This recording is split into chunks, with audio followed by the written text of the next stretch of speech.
இன்றைய தினம் பார்த்தீங்கன்னா ஆடுதுறை பேரூராட்சியில் அந்த பேரூராட்சி தலைவர் மீது வெடிகுண்டு போடுறாங்க. இன்னைக்கு வந்த செய்தி, ஆடுதுறை பேரூராட்சியில் பேரூராட்சி தலைவர் அவர் மீது சில பேர் சென்று வெடிகுண்டு போடுறாங்க. அவர் அருகில் இருந்த 2 பேருக்கு படுகாயமடைந்து அவர் மயிரிழையில உயிர் தப்பி விட்டார். இந்த ஆட்சியில சட்ட ஒழுங்கு அடியோடு சீர்கட்டு விட்டது என்பதற்கு இதுவே ஒரு சாட்சி. இன்றைய தினம் நடந்த நிகழ்வுகள், மக்களுக்கு பாதுகாப்பு இல்ல, சிறுமிக்கு பாதுகாப்பு இல்ல, முதியோர்களுக்கு பாதுகாப்பு இல்ல, ஒட்டுமொத்த மக்களுக்கே பாதுகாப்பு இல்லாத ஒரே அரசாங்கம் திராவிட முன்னேற்ற கழக அரசாங்கம். அது மட்டும் இல்ல, நேற்றைய தினம் நீங்க பாத்தீங்கன்னா இரவு 11:45 அந்த பகுதியில் 3 பேர் ஒரு பெண்மணி வீட்டுக்கு முன்னாடி இருந்த அந்த குடிநீர் பைப்பை உடைக்க போயிட்டாங்க. உடனே அந்த பெண்மணி 100 போன் பண்றாங்க. உடனே காவல்துறை அதிகாரிகள் அங்க வர்றாங்க. வந்து அந்த ஆசாமிகளை தடுத்து நிறுத்திக்கிட்ட பொழுது அவர்கள் அந்த காவலர் மீது அடிக்கிறாங்க. காவலரை தாக்குகிறார்கள்.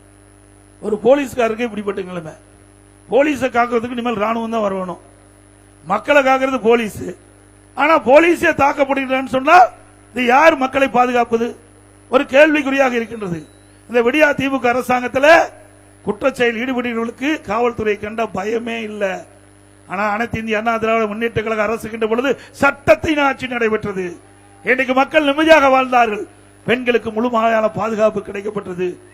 அப்படிப்பட்ட ஒரு அரசாங்கம் இதே புரட்சித் தலைவர் அம்மா இருக்கின்ற பொழுது வழங்கினார்கள். அம்மா மறைவுக்கு பிறகும் அம்மாவுடைய அரசு வழங்கியது என்பதை நேரத்தில் சுட்டிக்காட்டுகிறேன். ஒரு சட்ட ஒழுங்கு, ஒரு மாநிலத்தில் சட்ட ஒழுங்கு சிறப்பாக இருந்தால் தான் எல்லா துறையும் வளர்ச்சி பெறும். அந்த பகுதி மக்கள் பலமாக செழிப்பாக இருக்க வேண்டும் என்று சொன்னால் சட்ட ஒழுங்கு சிறப்பாக இருக்க வேண்டும். ஆனால் தமிழகத்தில் அப்படிப்பட்ட நிலைமை இல்லை. அதனால இன்றைக்கு தமிழகம் இன்றைக்கு சரிந்து கொண்டிருக்கின்றது. தொழிலும் சரி, இன்றைக்கு வாழ்க்கையிலும் சரி, மக்களுடைய வாழ்க்கையிலும் சரி. இந்த நிலையெல்லாம் மாற்ற வேண்டும் என்று சொன்னால் 2026 சட்டமன்ற பொதுத் தேர்தலில் அனைத்து இந்திய அண்ணா திராவிட முன்னேற்ற கழக வேட்பாளரை வெற்றி பெற செய்யுங்கள்.